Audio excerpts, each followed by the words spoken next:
Ria was a poor little girl who loved to draw. One day, an old woman gave her a magical paintbrush. "Whatever you paint with this will come to life," she said. "But remember, use it only to help others." Excited, Ria painted a loaf of bread for her hungry brother.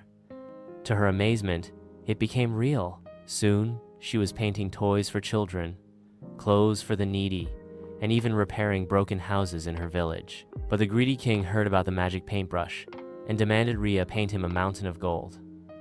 When she refused, he locked her up.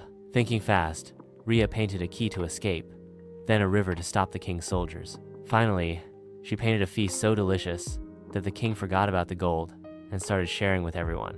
From that day, Ria continued using her paintbrush wisely, bringing joy to her village, and the king learned that kindness was better than greed. Moral: true magic lies in generosity, not selfishness.